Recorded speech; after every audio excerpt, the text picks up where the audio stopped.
Property Matters, proudly brought to you by Barfoot & Thompson.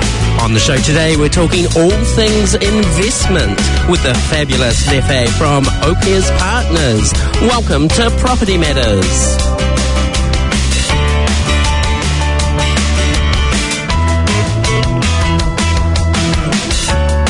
Welcome along to another Monday. And if you're listening live in Auckland, what a beautiful summer's day you've had today to drive home on. If you, of course, have downloaded our podcast from one of our many podcast sites, I can't guarantee you what the weather is like today, but thanks for tuning in and listening to us. Now, absolutely delighted this week to focus on all things investment, which I know you all love listening to, and delighted to have Nefe Teare, hope I've said that right, from Opes Partners. Welcome along. Great to have you here. Thank you for having me, Stephen. It's fantastic to have you here. And look, there's an accent in there. So before we sort of talk career and things, where are you from? Where have you hailed from? Yes, so originally I'm from the Isle of Man, which is a tiny little channel island in the British Isles. Oh, nice. And when did you make the move to New Zealand? What brought you down here? So I moved to New Zealand about 15 years ago when I turned 15. Wow. So this is home. It is. It's home. I'm here to stay. Have you been back lately? I did, actually. Last year for Christmas, I went to see my dad. Okay. Yeah. I try and go back every maybe 2-3 years. Nice. Yeah. What's the property and investment space like there compared to here? Interestingly, the population growth in the Isle of Man hasn't really moved too much. There's about 80,000 people that live on the Isle of Man. Wow. So a lot of young people actually leave to the UK, where all the jobs and the universities are. And actually, it's quite an older generation in the Isle of Man. So, I mean, it's probably not very great, to be honest. It's okay. Well, we'll focus now on New Zealand since we brought you here. So, look, tell us a little bit more about your career journey and you know, what led up to you being a financial advisor. Oh, yes. So, straight out of university, I started like a really small boutique cleaning business. Okay. Yeah, just as a way to just kind of, I wanted to learn how to start a business. So I thought cleaning, you don't have to be the only person, you just have to be good at it. So it was quite cool what I did. I tried to really focus on really high quality cleaning products, and I also offered a housekeeping service. So not only would I do your normal cleaning all the areas, I would make the beds and do everyone's laundry as well. So, and I did all the houses around like Ponsonby and Grey Lynn and Mount Albert, and that grew and grew and grew to a point where I was doing it 7 days a week with a wait list, and I had no idea what I was doing because I was 22. So I couldn't wait. I couldn't figure out how to scale it or anything. And thankfully, at that time, I was learning more about investing and kind of wanted to move away from it. Then COVID hit and basically wiped the business out, which was, again, I was a bit relieved about. And I was like, okay, well, I want to actually get into the financial services industry now that I'm starting to learn more, starting my level 5, which is the qualification you need to be a financial advisor. And I applied for roles as a practice manager at Enable Me, which is a financial advice provider in New Zealand that really specialises in tackling debt, tackling mortgages and budgeting. So I started off as a practice manager, was in that role for a wee while I was finishing off my qualifications, and then I moved into the mortgage space within that company and started off as a junior loan writer. And I did that for a wee short stint, which was awesome because as a young'un wanting to learn more about the industry and was new to it, was a great way for me to get a peek behind the curtain and understand how banks how banks come to a yes, essentially. Yeah. So it was a great way for me to learn how mortgage structuring works, how applications work, and really get to see all these different types of people getting a yes from the bank and why banks say no and things. And during that time, the CCC was introduced and stuff, so it was cool. And then I was like, okay, I think I've got a good handle on this. What I'm going to do now is I want to learn about investing. So then I got a job at Fisher Funds, which is a huge company in New Zealand that specialises in KiwiSaver and managed funds. They've been around for 26 years. And I started off there as a KiwiSaver and managed funds specialist and moved my way up to a senior client advisor. And here I am. Now I work at Opes Partners as a property advisor. That's a great journey. I go right back to your cleaning days. But what a cool start to a career to go, I'm actually going to start self-employed, do the hard yards? You're obviously good at it if you ended up doing it 7 days a week with a waiting list. What sort of things did you take from those early days that you're still probably doing now? Ooh. Was there any sort of skill or mindset or just determination? I'd probably say determination. I think cleaning 2 to 3 houses a day takes a bit of grit because it's quite exhausting.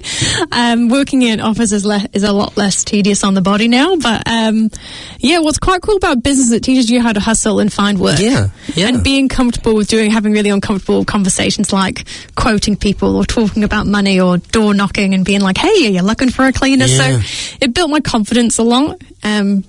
Yeah. And I bet you have the cleanest house on the street today. I would say, wouldn't say the cleanest, but I would say it's tidy. So what made you so sort of passionate and interested in investments? Was it your sort of journey through Enable Me, the bank, the Fisher funds, etc.? Or was there something else that just sort of really sparked that? Yeah, it's a really good question. So I didn't grow up in a financially literate household, so our family always really struggled with money, and we had I remember watching my parents grow up, and they just really had a unhealthy relationship with money and things like that, and they were really unhappy. So I grew up kind of not wanting to turn out like that effectively. And when I met my now husband, he came from a much more comfortable background than I did, and it was the first time really meeting people that were wealthier and really wanting to be curious and kind of go, well, how are people making money? How are people doing this? And because my mindset at the time was very, rich people are evil, or they're selfish, or we should be forcing them to give away all their wealth, and investing was just it was just for the rich people with money, and it was something that isn't as accessible to people like me. So actually meeting my husband's parents, I was really inspired to kind of go, wow, you can really fill your cup, and then you can actually help more people, because they're probably some of the most generous people I know. So it was actually what helped me change my mindset, which is what inspired me to want to get into investing, to figure out how people bloody make money. But it's interesting that you've drawn on sort of the struggles that your parents had to make you motivated, I guess, to have that different outcome. What's been, their thoughts? You mentioned going back and seeing your dad. What's his thoughts on your journey now? Yeah, he's in a lot different situation now, just because time gets on. But my parents split when I was young. But my biological father that lives back in the Isle of Man, I think I would say he's proud of me. Teare. Yeah, I think so. That's cool. Yeah. That's cool. Now, you owned 3 properties before you were 30. Was that in Auckland? So 2 are in Auckland, 1 is in Christchurch. Wow. Well, what do you think was your key to success to be able to get 3 before 30?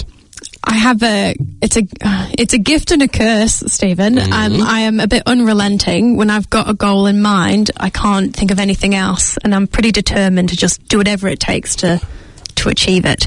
And thankfully, my husband is very supportive and puts up with it. I was just about to say, does your husband need a beer after the show? He's the best. Okay. But he puts up with me just not being able to focus. I'll just do whatever it takes. If it means I'll live off noodles for 2 years, I'll bloody do it. To get it done. Brilliant. Did you sort of have leverage off one to get the next, Correct. Yeah. So there were some things I did to make that happen faster. So the first one we bought, it was during COVID, and we used a 10% deposit. We were first home buyers, so we used KiwiSaver and some savings. And when COVID hit, everyone panicked, and it was a little moment there where everything was cheap, really, for a minute there. So we bought then, and it was a fixed price turnkey contract. So it was a brand new build, and it took 6 months for that property to be built. And in that 6 months, the property housing market boomed, so we gained a significant amount of equity during that time. Then over the course of a year after that, we really worked to rapidly pay down that mortgage as well. So by the end of that year, we had enough equity to leverage and buy our first investment property after that. Well done. Yeah. You still got the 3? Still got them.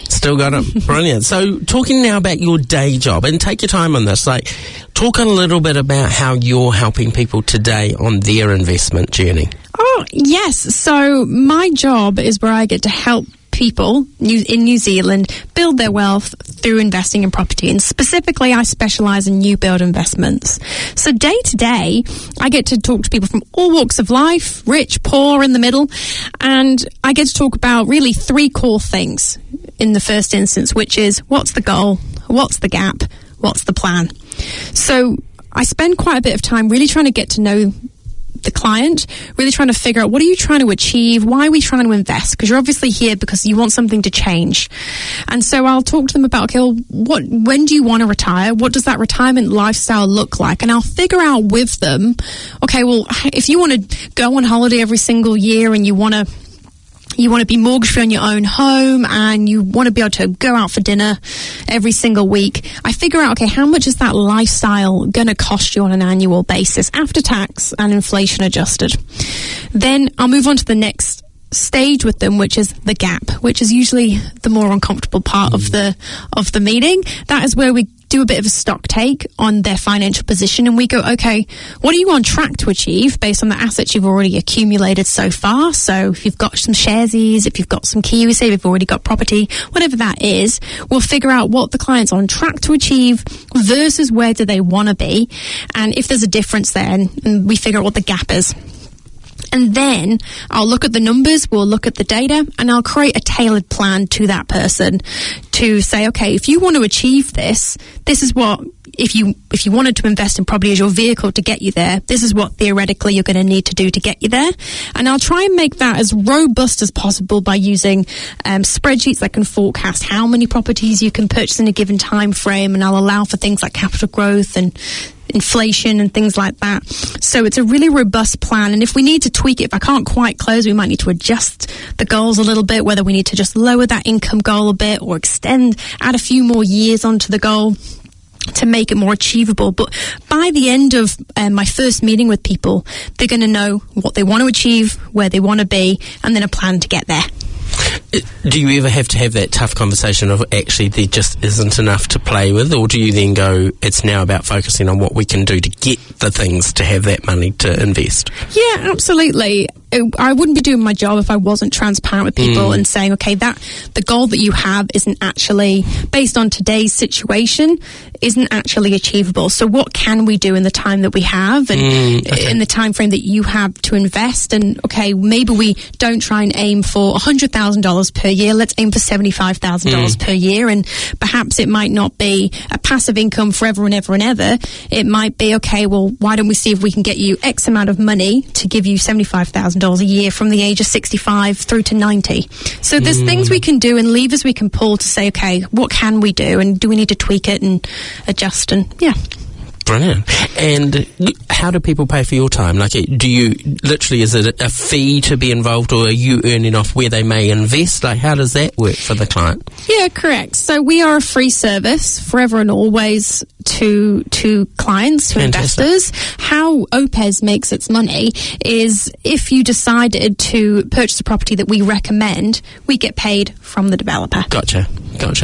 And is it ever too late to start investing? If someone's listening to this and retirement's looming, is it too late? It really depends on the client. So for an example, most of the time, if you are already, say, 68 years old and we haven't got any other investment behind us, no other savings, and you're solely relying on the NZ Super, then yeah, I'd probably say no, I don't think it's wise for you to take on 100% of debt on a property, because it's just not going to give you the income that you're after, because that'll probably be a negatively geared property. So there are going to be some scenarios where investing in property is not going to be the right avenue for a client. In saying that, there are plenty of people I know that have no intentions of retiring and they want to work till the age of 70. So I would say case by case, but ideally you want to get in as young as possible so you've got more time in the market. It's not common for people the older they get to invest property, because it's just got a shorter time frame. Is it just properties that you focus on? And I guess I can split that question, you personally and Opes Partners. Is it just property, or are there other investment portfolios that you're looking at? Ooh, okay. So with Opes Partners, we are solely focused on property, specifically new builds. So I can't give you advice on KiwiSaver or managed funds anymore, because that's not something that Opes can talk about. However, personally, I'm a huge advocate for a diversified portfolio. So I invest in property and I invest in shares / index funds as well. And I like having some cash on me too. So yes, so the answer is no. I personally don't solely focus on property, but the company I work for does. No, that's cool. That's cool, and it's good to hear that. You know, your definition between the two. Is there something in your personal world that you've gone that's given me the best return? Ooh, well, this is going to sound biased because I am a property investor and I work for a property investment company, but I do find that my property has had a better return than my shares. Now, in saying that, shares historically do tend to have a high capital growth rate, especially if you invest in a aggressive portfolio where you could see anywhere between a 6 to a 10% return, for an example, whereas property you tend to see 5 to 6%. However, the beauty of property is you've got leverage and it's that compounding return. So because I've got higher asset value properties and they're getting a 5% return, that has shown me a higher return compared to my shares where I've had to start from a $0 balance and I've dollar cost averaged my way in despite seeing a higher return. Do you think someone listening who wants to sort of just dabble in that shares first, something like the Sharesies app is a good way of going in? Yeah, I think it's fabulous. That's very clever. I mean, not personalised financial advice, but I love Sharesies. I think it's a great way, especially if property is not something that's accessible to you right now. I think it's an awesome way to practice. And it's not going to cost you, $500 a week. You can start with, if you can afford a cup of coffee, you can afford to invest. Yeah, interesting. Yeah, I've gone down that rabbit hole. It's quite fascinating. How do you think we can improve financial literacy as a country? Like, are we doing enough to teach our next generation? Ooh, okay. So previously, no. I don't think we were doing enough. However, I know recently, and I think it's all over the media now, is that it has been introduced, financial literacy as a curriculum in schools from 2026, and then it's mandatory from 2027, which I think is amazing because it's not something that any of us had prior to that. And I think that is a wonderful way. So I would love to see how that goes for the next generation. Yeah, because certainly growing up for me, it was only ever about saving. So you had your little cash in the elephant that you saved your coins in, or you went to the bank or the post office. Yes, I'm that old, that you took things in, and it was just focused on saving. And then if you did accounting at high school, you may have learned a little bit more.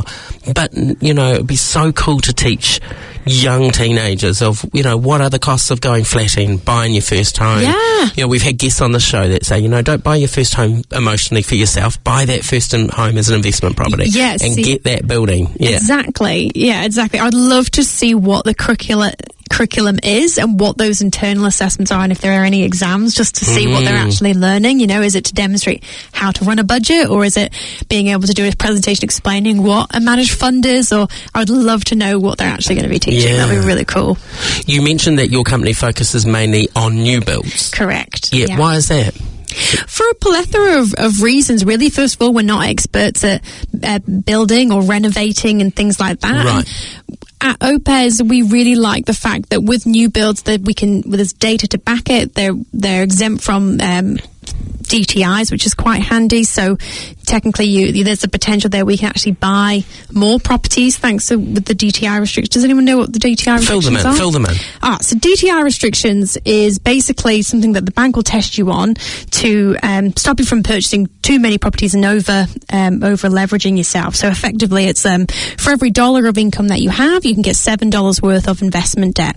Now, with new builds, they're actually exempt from that rule, which is quite handy for some people because it means that most people who've got a wealth gap, they're probably going to need to buy more properties or multiple properties in their lifetime to close that wealth gap. So being exempt from this barrier to entry, it means that you're more likely to be able to buy more properties, which means you're more likely to be able to close that wealth gap. So we quite like new builds for that reason, but also LVR, so your loan to value ratios, how much equity you've got in your property. With new builds, you only need a 10 to 20% deposit, whereas with existing builds, they tend to require a higher deposit, so 30%. So it's easier again to buy a new build, which is why we like them. And also they're lower maintenance, so it's great if we're not got the skill set to renovate.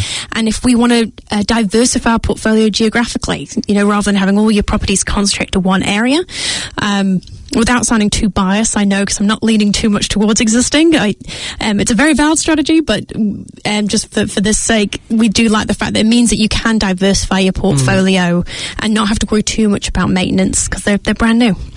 Are your properties just in Auckland and main centres, or do you look all over the country? If someone's listening to us in the South Island, for example. So it's based on data. So right now, we're really big fans of Christchurch and Auckland because they're two of the largest cities in the country.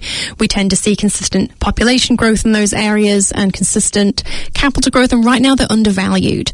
So we like areas that are undervalued, and particularly in cities as well. So you spend a lot of time looking at that data? Yes, correct. Yeah, cool. Okay, so thinking now about KiwiSaver and our retirement, do you think that we are prepared enough for our retirement? And I spotted some thoughts you had on your bio and website around this. So where do you think we're at as a country? So as someone that's seen thousands of KiwiSaver balances, I'm confident in saying that no, we are not on track for retirement. KiwiSaver is not enough.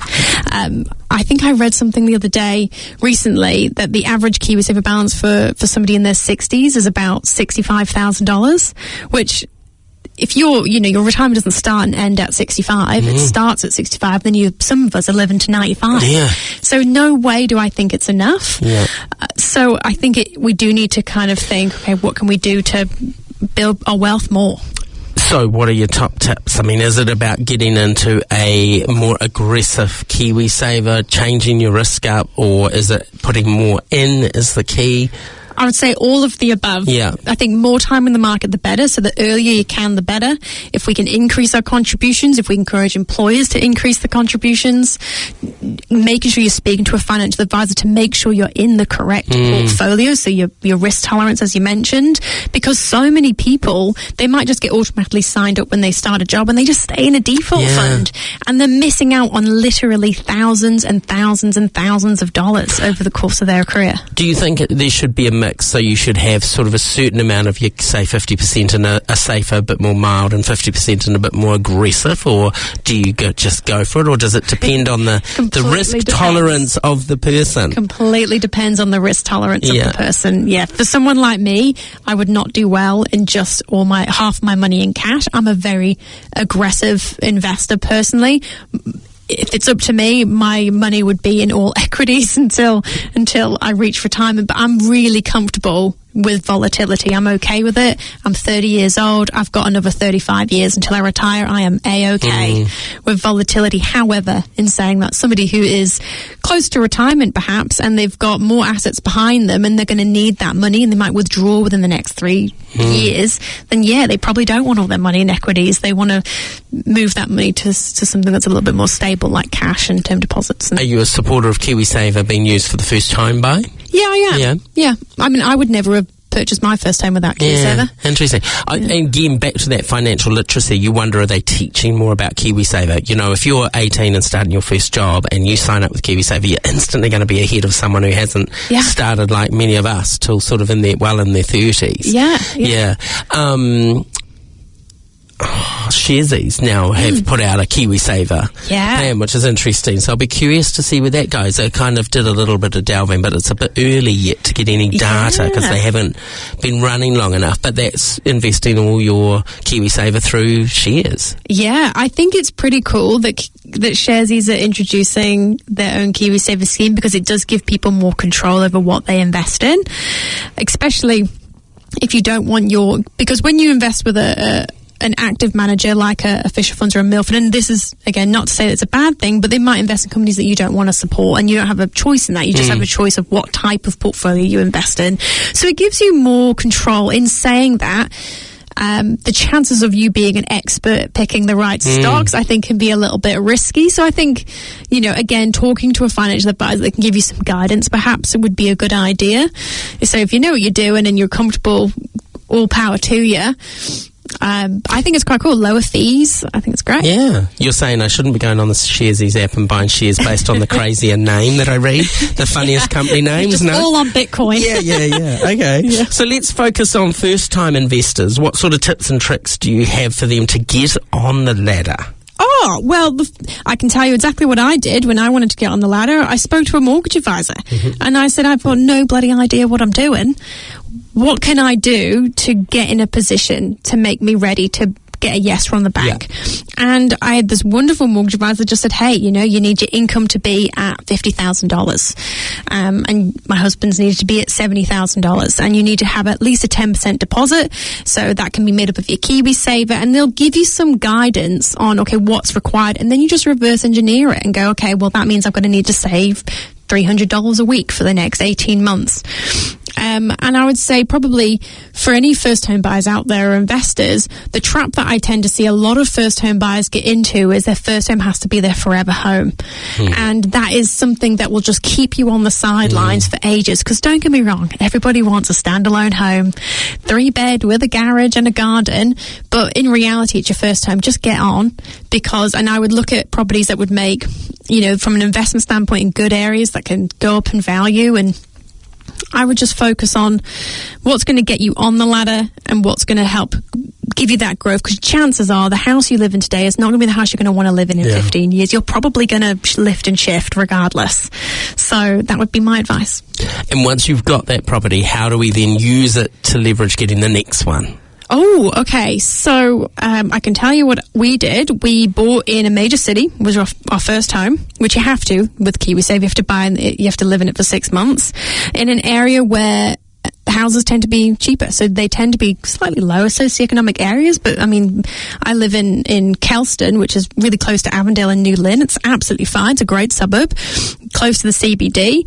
And I tend to find there's quite a large rental population out there. So if I did decide to turn it into a rental property, I could.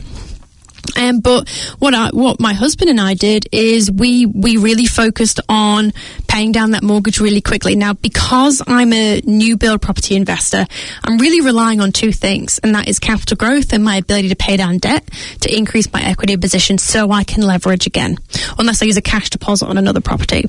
However, if you're an active investor, then you've actually got some more tools that you could use. You could use the BRRRR strategy, which adding a bedroom, increasing your rental income. Take that rental income, that'll improve your servicing on a bank calculator, and you could use that to pay down some of the debt, improve your equity, and you could leverage and buy again. Or you can renovate the home, lift the value, that'll give you an equity lift, and then you can leverage and rinse and repeat.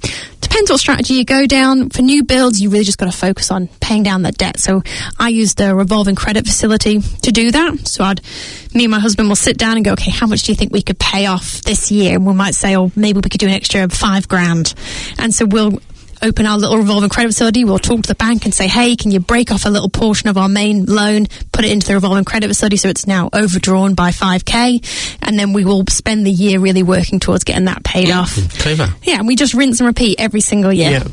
Brilliant. Okay.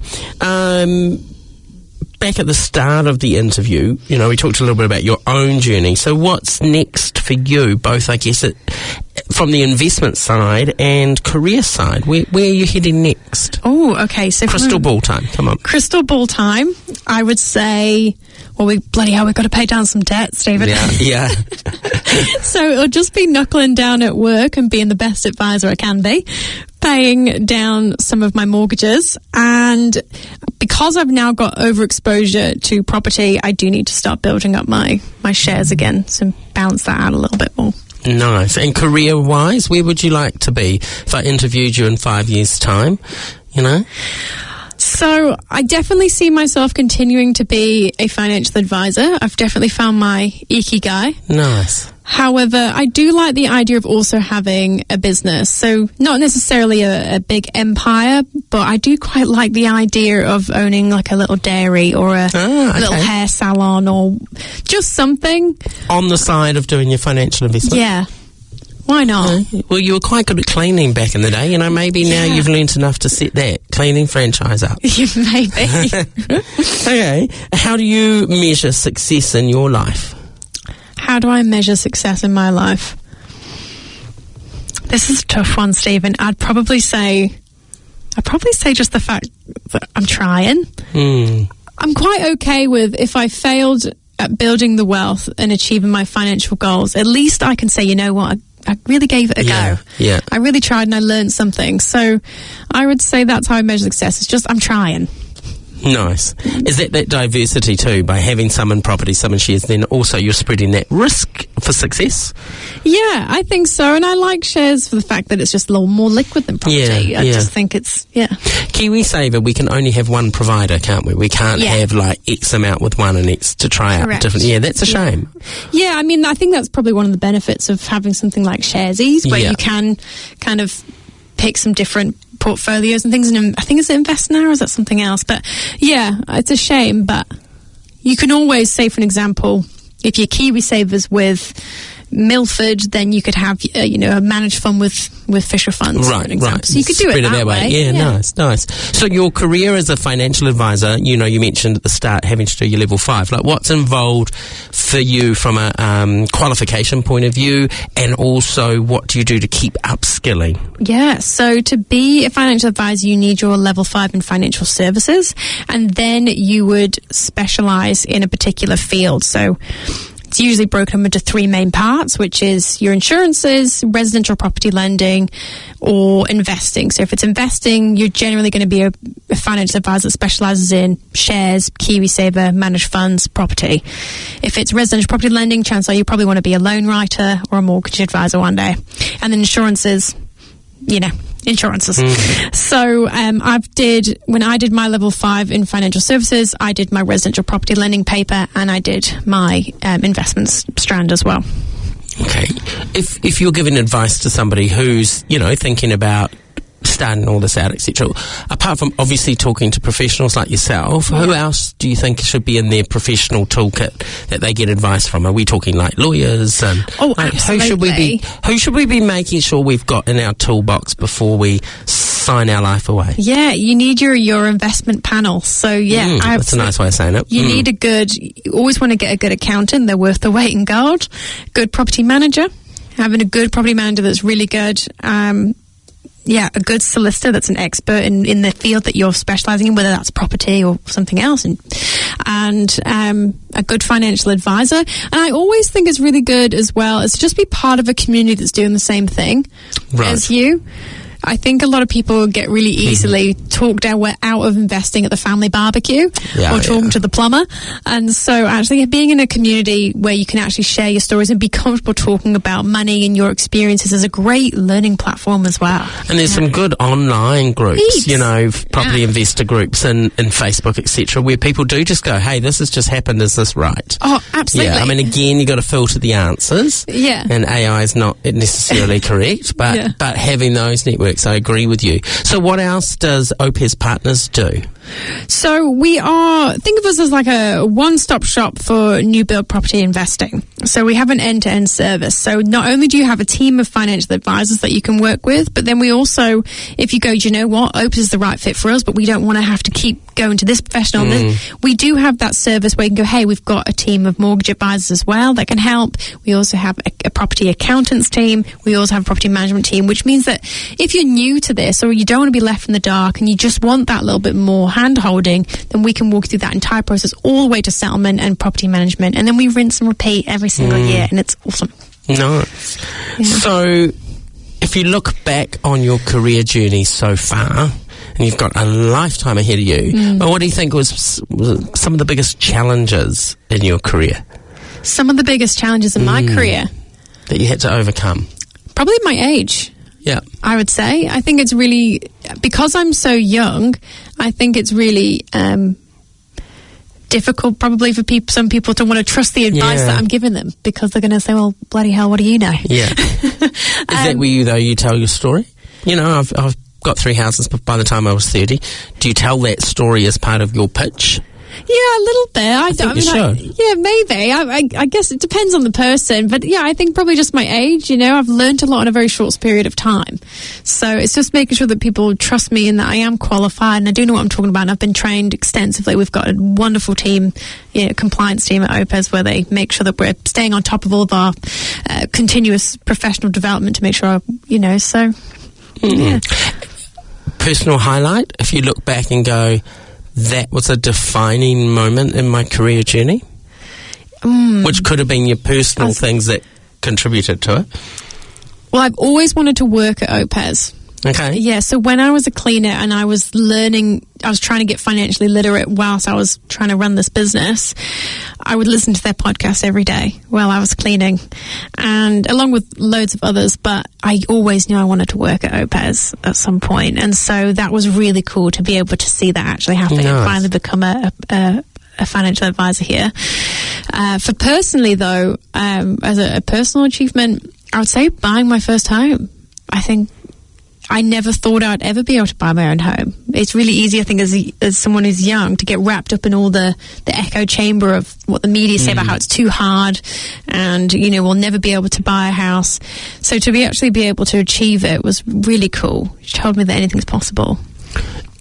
If money or current debt wasn't the issue, so put that aside for a second, if you could have a future project or a future build or a future investment, what would you spend your money on? If someone said, right now, here's $1 million, what would you immediately go, I know what I'm going to spend that on? Immediately, what would I going to spend that on? Oh, that's a good one. Wouldn't that be cool now if that door opened in the studio and someone did that? Oh, I'd love $1 million. Just saying to everyone else here in the studio, if anyone's got $1 million, Studio 3, just walk on in. Yep, feel free to find me online. You can give me a call. What would I do if I had $1 million today? And you had to invest it straight away.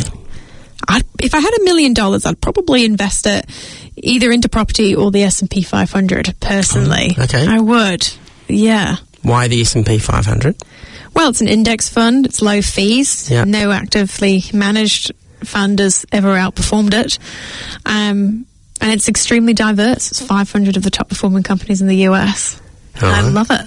Great. Not personalised financial advice. Not at all. Not writing it down. Yeah, great. That's cool. If you could go back in time and sit your 16-year-old self down, knowing everything that you know now, what advice would you give 16-year-old Nefe? I would say... What would I say? I would say start investing right now and you will thank me at 30. Yeah. I would say dollar cost average your way in and keep going and just start as soon as possible. I feel like every investor says that. If only I could start earlier. Yeah. Yeah. But starting with your own business too, I think just set you up for a career of success, because that's hard work. It was. I'm glad I'm not owning it now. But it was cool to be able to come up with a service, take it to market, and generate money from it. That was cool. What I wasn't good at, as anyone would be at 20 years old, is to how to run a business that you don't know how to scale and you don't know how to handle all this interest coming in. I'm just impressed that at 20 you knew how to do good cleaning. Yeah, well. My daughters are listening. Hello. Come on, people. Where can people go to follow you, find out more information about Opes Partners, etc.? Yes, absolutely. So all you have to do is you can Google Opes and your website will be the first thing that pops up, and then you'll be able to find me on the website. Otherwise, you can email me directly, nefe@opespartners.co.nz. Fantastic. So we're winding down now to Christmas. Do you switch off and have a break, or is your head still ticking on investments and other people's investments? I try to switch off, but I think I love my job a little bit too much. That I probably won't. I'll probably keep on top of everything and check in with everyone, but I like to spend some time with the family and things like that. Brilliant. Do you check in on your investment properties around the country? Is that something you're regularly checking, or do you leave it to the experts? Yeah, I don't at all. I'm the laziest investor, Stephen. My husband hasn't even walked into our Christchurch one. Brilliant. Never seen it, just leaves it. Yeah, it's ticking along. That's property great. Managers sort it all. Yeah. It's about relying on those professionals, though, isn't it? Yeah, absolutely. I'm too busy. We both got full-time jobs. We delegate the job. Love it. Yeah. Thank you so much for coming in and chatting. We've learned a lot. This has been a great interview, and I hope our listeners have made some notes and go and check them all out. All the very best for Christmas, and we'd love to crystal ball in the future and see where things have got to. Oh, thank you so much for having me, Stephen. Thank you. Of course, you can download all of our podcasts from iHeartRadio, Apple and Samsung Podcasts, or wherever you like to grab them. They're also up on YouTube, and we've got 2 more weeks before we wrap for the year, so we'll look forward to catching you next Monday. If you're driving home, travel safe. Have a great rest of your week. We'll catch you next week.